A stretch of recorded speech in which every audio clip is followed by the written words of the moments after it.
Carolyn Bryant Donham, the white woman who accused Emmett Till of making improper advances, passed away. Aw, 88 years old, and didn't get to go to jail, and they didn't go back and spin the block like they did on Bill Cosby for her. What are your thoughts, Al? You know what? A death is involved here, so I'm going to send my condolences to her and her family. However, listen, this woman's vehement, racial profiling, I guess you can call it, against this young man that caused this 14-year-old to lose his life. It's just not cool to me, the fact that she didn't go to jail. It's not cool to me that the sheriff's office issued a warrant for her arrest but never executed it, and she never had to do her time for the lies that she told. So it's very hard for me to be compassionate. I can say condolences, but it's very hard for me to be compassionate for someone like that. But I will say that I found a positive in it. The positive in it was that this was the turning point in civil rights when that family, when the Emmett Till family had the courage and the boldness to leave that coffin open so that everyone could see the injustice that the South was doing towards African Americans at that time. I feel like that open casket definitely turned the tide in the civil rights movement, and maybe because of her ignorance is the reason why we were able to have or develop the rights that we eventually received from the civil rights movement. I'm going to say something before Q goes the hell off on her, because it'll be anticlimactic if he goes and I go. So I'm just going to go ahead and say this. Fuck that bitch. I don't give her any condolences for her or her dusty ass family because of what she did. Fuck her. It was a little child. You was quiet about it. When you saw them dragging him out of his relative's home, you knew about it and you were okay with it. Then all these years of you keeping this negativity inside your little gross ass body that little boy did not want to touch. That's why you have cancer. That's negativity in the flesh. That's what happened to you because you're a negative, raggedy, dusty ass bitch. I'm glad you're dead, and I have nothing for you. I have nothing to say. I don't care.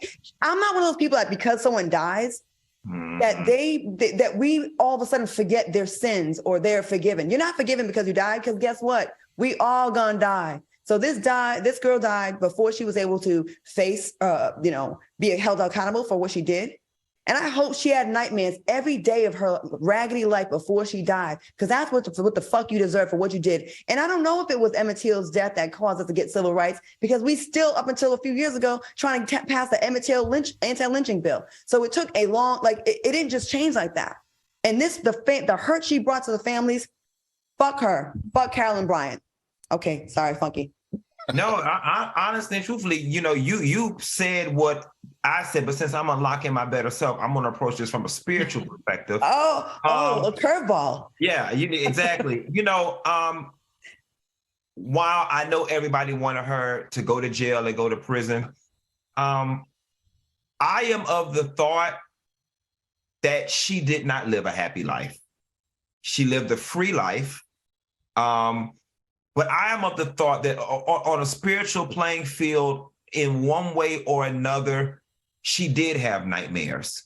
And granted, she deserved them. But to have the whole world at a certain point coming at you saying you should burn, everyone hates you, I think it turned her into a recluse. I think that at a certain point in her life, she came to some type of realization.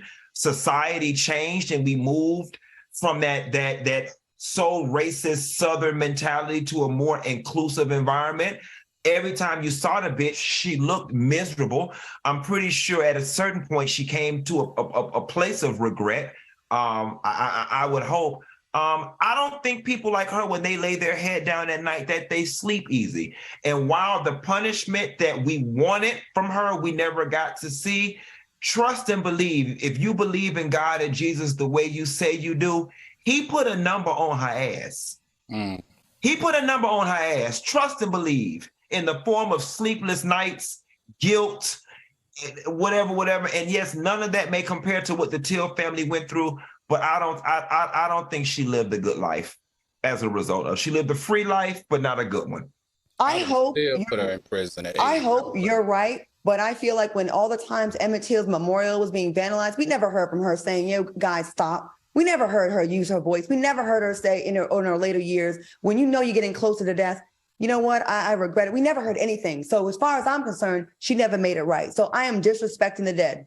Y'all don't have to do it. Don't go down the rabbit hole with me. I'll take this L. I do have my priest collar on tonight, though. I probably should change.